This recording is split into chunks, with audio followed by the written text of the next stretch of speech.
Alright guys, such comic again. I hope you're doing well and enjoying your day so far. 4 teams remain going into the Championship Sunday, and not the 4 teams that we would have expected coming into the weekend. Some big scalps taken today. Mercules proving that he seriously needs to be a contender to join any team, and frankly maybe Toronto at the end of this weekend. But Atlanta FaZe, the big scalp of the day, eliminated by Miami Heretics at the Miami Major. They will not complete the 4-peat, and the manner of their defeat has raised some serious questions again as to how far they've fallen off since their victory only a month or so ago. Very much intrigued to your thoughts in the comments. Hit the like button if you enjoy. Subscribe if you're new as always. I greatly appreciate it. Just quickly starting with Cloud9.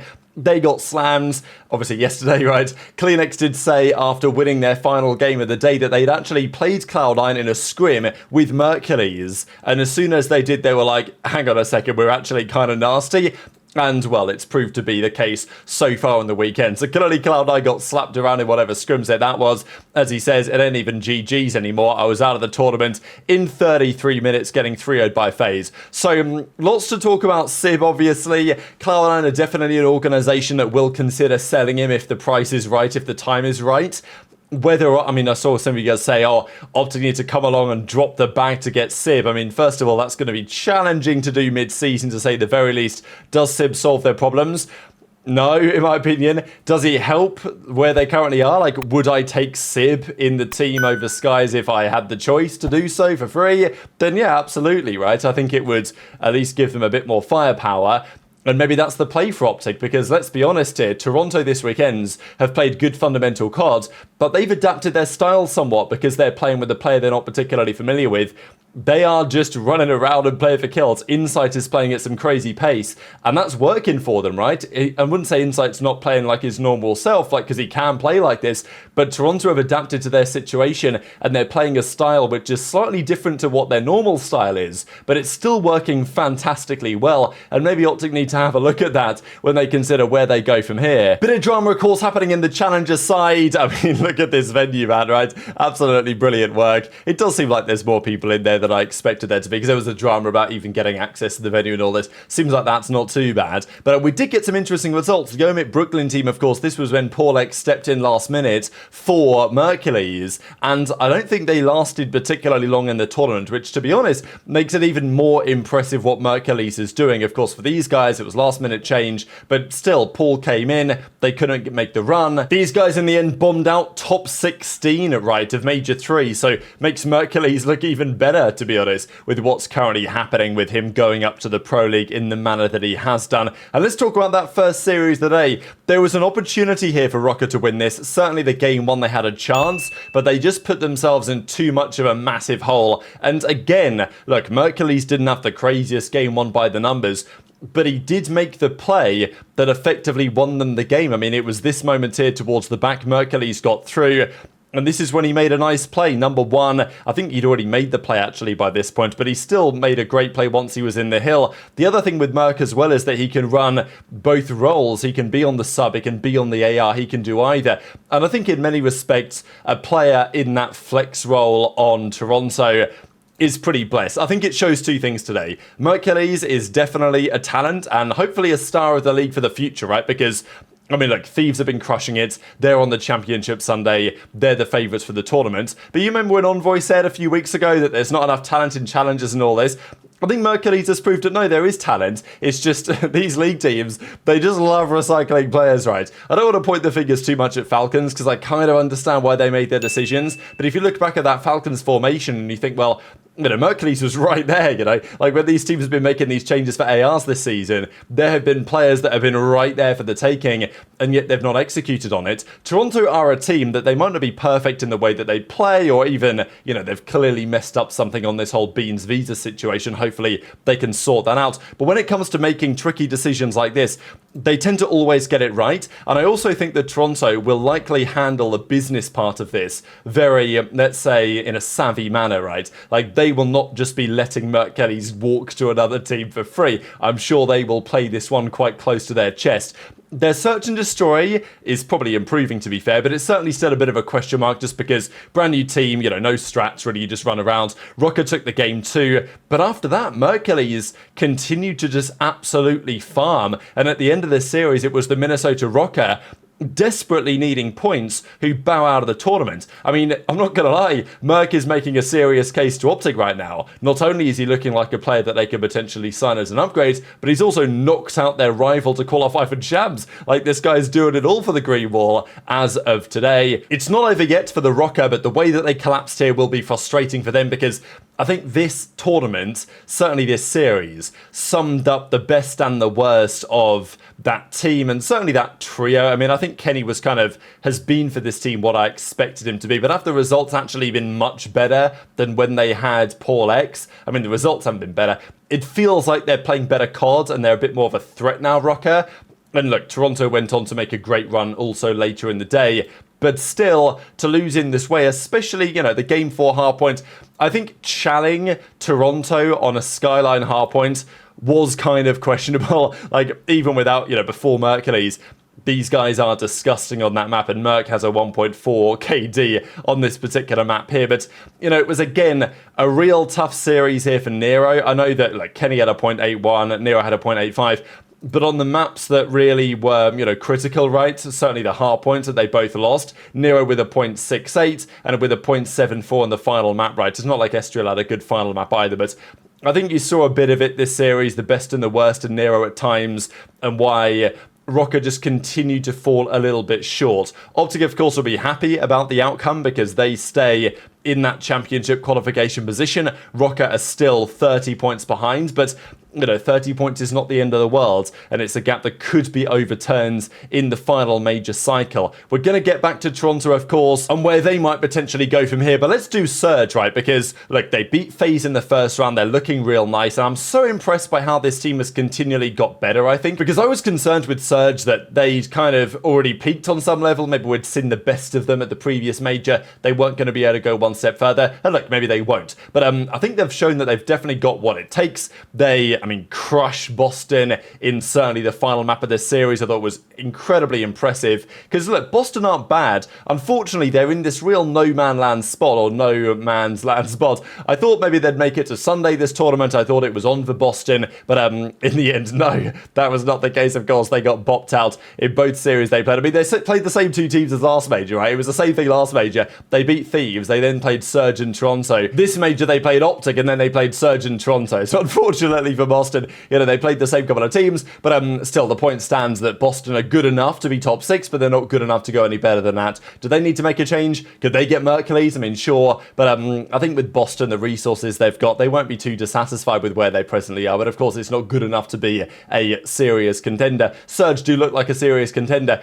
Also got to say, by the way, Nastie on Game 4 hardpoint is the best player of all time. I don't know what it is lately, but he just turns up. Whenever it's a 2-1 series and he's got the opportunity to close out in 4, Nastie will go triple positive. And we've seen that numerous times lately. And he did it again here on the Skyline. This is pretty funny from Surge because Awakening said the previous day, don't know why everyone's doubting us. And then Surge say, now I know why. Right, they got kind of slapped. And they won the Vault Control, but apart from that, honestly, this was very, very crushing indeed for the Vancouver Surge. So they advance on to top 3. They will play Thieves, as we'll see in a second, tomorrow. Thieves are a team that does tend to have had Surge's number, which is why I'm not sure I can quite see them going the full way, but it'd be great to see, right, because it's been a while since we've had like a new winner, right, and Surge would give the opportunity for that, and it feels like Rambo Ray has just done a great job making it work. Of course, we talked about challenges and talent down there earlier. Neptune's another example. He was sitting there ready to go, and look what Surge have done since bringing him into the lineup. The next series was... well, look, we've not had many banger series this weekend, and this was another, kind of trend to that rule, I suppose, because Thieves just completely slammed them. Look, Thieves, they're playing the best cards. I was convinced before this tournament that they are the best team when they play their best stuff, and I still believe that firmly to be true. Thieves showed absolutely no signs of not winning this series. They played incredible fundamental COD, and again, Miami, you see this trend, they're going to be naturally inconsistent. It is what it is with those players, but they're here at the home event, they're putting on a show, and to be fair, they've looked increasingly competitive as the season has transpired.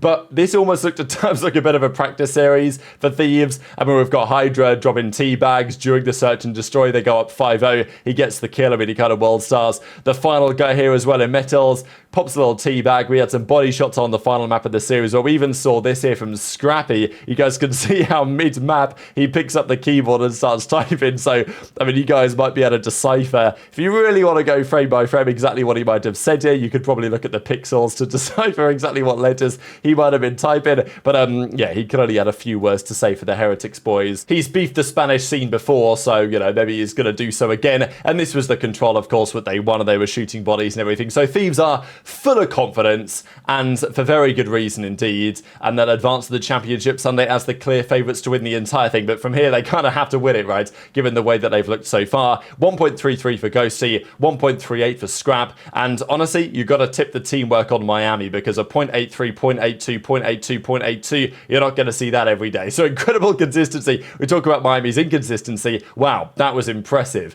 But of course, impressive on the bad ends, and this was one of the more dominant series that you're ever going to see. But let's get back to Mercules, right? Because this was a big series to advance to the championship Sunday. Boston are a team with decent teamwork and a pretty well-oiled machine, but not with the highest ceiling of anyone, really.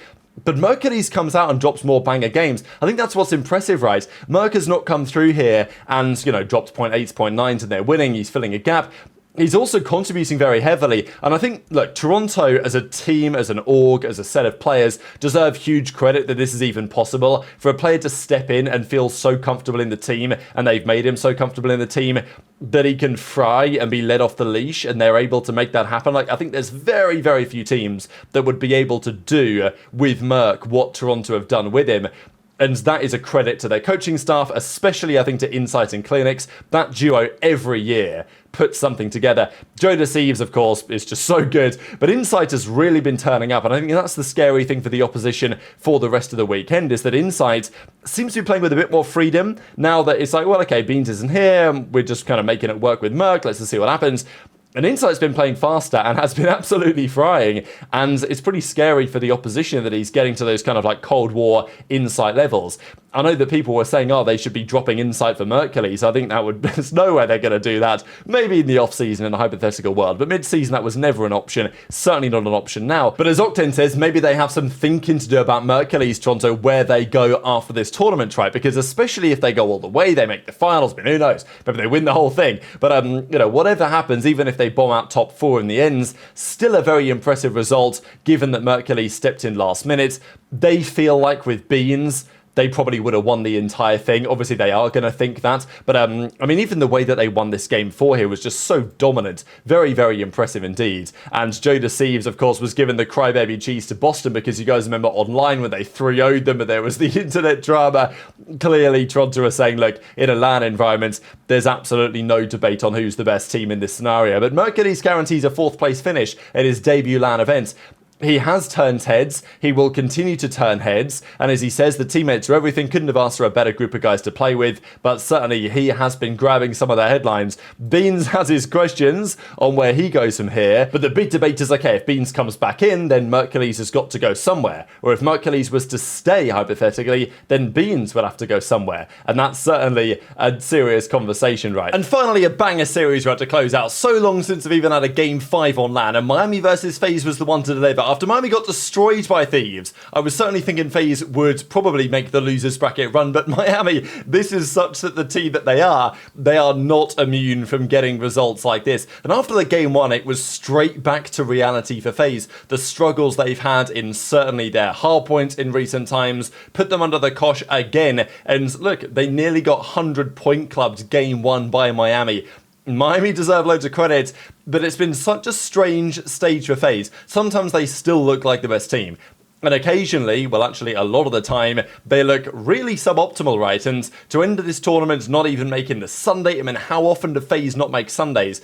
This was the 4-peat, right? They won EWC, they won Major 1, they won Major 2. They were coming in here trying to do something that no team had accomplished since the OpTic dynasty.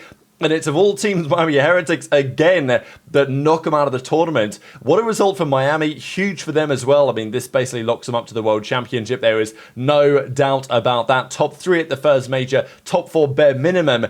at this major right too, and it was incredible the resilience of Miami given the fact that they tossed the Surge so bad. Like, aBeZy had a crazy takeover, this protocol Surge, but still there's no way Heretics should have lost the 5-2 lead. They squander that, they throw it away. aBeZy was shooting bodies down 5-3. They went on to win the map. It was crazy scenes.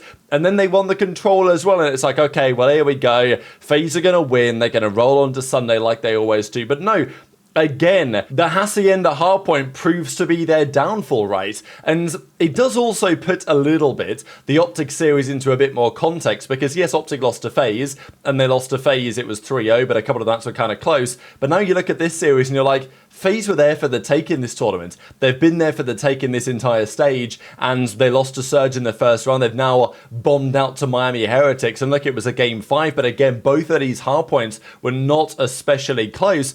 We finally got to a game 5 in the series, and once the game 5 got underway, I mean, this is a banger, right? I told you guys I like watching Dealership Search, and it continues to deliver. This was a great one. I mean, this is a phenomenal round. 2v2, 4-4 on the round count. Metals and Rael hit the Omega pinch. They actually played this real nice. I don't know if it was on the fly or whether they had this strat beforehand, but, you know, 2v2, they wrapped mid, they checked B, then they re-wrapped again and hit the nice flank on FaZe. That put them up 5-4, and then the final round was pretty mega, right? Because Drazah finds himself in a 1 versus 2. The FU Drazah chance going in the background, and Drazah has the opportunity to go one better and actually clutch the damn thing, but that he does not do. So absolute scenes with a result like this. FaZe going down, not even making it to the Sunday. We will get a new champion tomorrow. Either Thieves will win the first one as a teammate of the new season, Miami, Surge, or Toronto. All of those are capable of doing so as well, because FaZe are now eliminated from the tournament in a fashion that frankly has looked like it's been coming, but they certainly have a lot to think about if they want to get back to top form. So fascinated to hear your thoughts in the comments. Hit the like button if you enjoyed, subscribe if you're new, take care, and I'll see you next time.